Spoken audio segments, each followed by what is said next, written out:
We've all heard at this stage that you are the average of the 5 people that you spend the most time with, but have you actually ever stopped to think about that? Who are those people? It's the kind of thing that I'd heard like, 50 times, and I've just been like, oh yeah, that makes sense, it's pretty cool, but I'd never actually sat and thought about who those 5 people were. So my list of 5 very quickly is the 3 people who live with me, my family, my girlfriend, and then, one of my friends, whichever one it may be. And it's very, very interesting that when you think about those 5 people, you kind of think to yourself, yeah, I probably am the average of those 5 people, And for me, it was clear as day. So if you haven't had the chance to sit and think about that, do so. So the title of this video is Childhood Friends at 23 or something along those lines.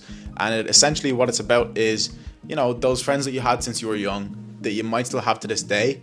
And it's like, they're good friends because you've known them for a long time. But the only time that you meet up or the only thing that you do with them are bad habits, like, smoking or drinking or going out or whatever it may be, right? Gambling. So essentially, I'm not saying, okay, if all that you do with these people is bad things, then push them away from you, distance completely and stop talking to them. That's not what I'm saying. I'm just saying evaluate the relationship and see how much time you're spending, how much influence they're having on you. They're just good things to think about. It's important to have people around you who align with your goals and inspire you to be better. Even if in the past you were the person who was smoking and drinking all the time, you were going out most days of the week, or you were smoking weed every evening or in the morning or whatever it may be, even if that was the past you, if you don't want that for the future you, this still applies. It's not like, okay, well, this is me, so these are my people. If you want to change, then this is one of the things that you need to consider. Another dangerous thing is because you've known them for so long, it feels normal. It's like, yeah, we're just having a laugh, we're meeting up, smoking a bit of weed, whatever. But just perceive the current moment, look at the current moment, look at what is happening, ignore the past for a second. Not completely, but just for a second. And just look at what you're doing right now. And, is it a good thing?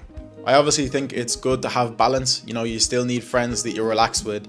I think the key thing here is just not to have people whose primary interaction is always based around a bad habit.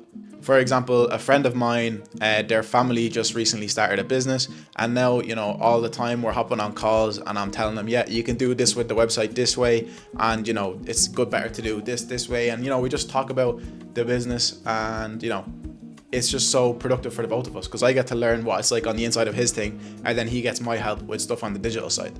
And that's aside from the 2 friends that I actually work with, the company that we're running together, which I'm excited for 2025. We'll see how that goes.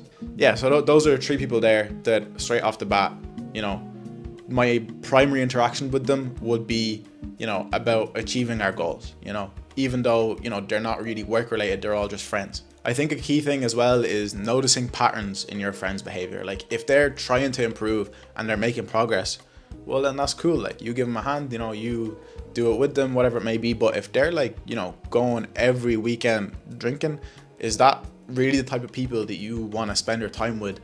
Is being friends with them going to inhibit you from achieving your goals and making progress yourself? So I guess 3 very quick questions to ask yourself about these people, whoever you're thinking of in your head. Do these friends support or inspire me? Do they encourage my best self? Are our interactions balanced between fun and meaningful connection? Very interesting one thing here that I'll leave the video on is, especially when you're moving to a new environment, it's very easy to, if you indulge in some bad habits, whether it's, weed or alcohol, to create friends based around that because it's something so easy that you have in common that you can do together. And that's kind of what happened to me in college, because I did like a bit of weed then before I went to college. And then so I went to college, it was like, oh, you like it, okay. And then the whole year was fuck up because, just smoked so many joints. But in my head, I was thinking, we're having a good time, But like, I just sometimes think back to myself, imagine how different that year would have been instead of, basing my circle around that bad habit, basing my circle around people who are also motivated and inspired and working hard to achieve their goals. And I think the one thing is those people are definitely harder to find, so you might need to search a bit longer. That's something I've definitely found. Anyway, have a good one. It's been Chickpea. That's it for this video. Bye.